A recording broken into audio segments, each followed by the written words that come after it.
Οι κακοί άνθρωποι εκδηλώνουν κάποια χαρακτηριστικά με διάφορους τρόπους, συνήθως επηρεάζοντας τις σχέσεις τους με άλλους ανθρώπους και το κοινωνικό τους περιβάλλον. Υπάρχουν 5 βασικά χαρακτηριστικά κακών ανθρώπων που παρατηρούνται εύκολα έλλειψη κατανόησης. Οι κακοί άνθρωποι δυσκολεύονται ή αδυνατούν να κατανοήσουν ή να νοιαστούν για τα συναισθήματα των άλλων. Συγκεκριμένα δεν έχουν την ενσυναίσθηση ενός καλού ανθρώπου που είναι και το θεμέλιο της ανθρώπινης αλληλεγγύης. Οπότε η απουσία της οδηγεί σε εγωιστικές συμπεριφορές, χωρίς καμία ανησυχία για το πώς οι πράξεις τους επηρεάζουν τους άλλους. Εγωισμός και κακοήθεια. Αυτά τα χαρακτηριστικά συνδέονται με την ανάγκη του να βάζει τον εαυτό του πάνω από τους άλλους με κάθε κόστος για να φανεί σημαντικός.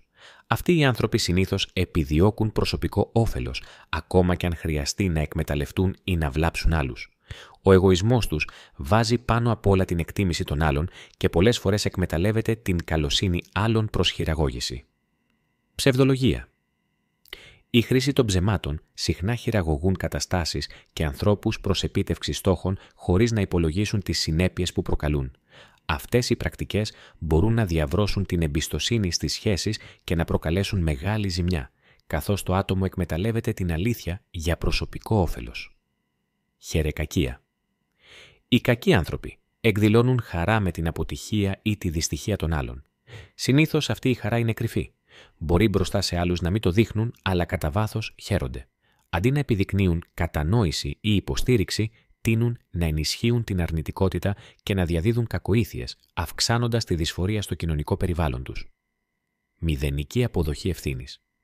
Ένας κακός άνθρωπος δεν επομίζεται τις συνέπειες των πράξεών του και ρίχνει το βάρος σε άλλους. Κατηγορούν με τρόπο τέτοιο ώστε να πείσουν τους άλλους και τον εαυτό τους ότι είναι οι σωστοί. Δεν αποδέχονται ότι είναι υπέτειοι για τα δικά τους προβλήματα από τις επιλογές που έχουν κάνει και δεν δέχονται την κριτική και την αλλαγή.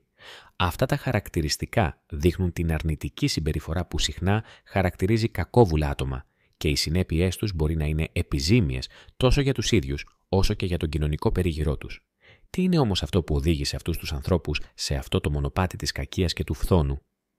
Γράψτε μου την άποψή σας στα σχόλια για αυτό το μεγάλο ερώτημα.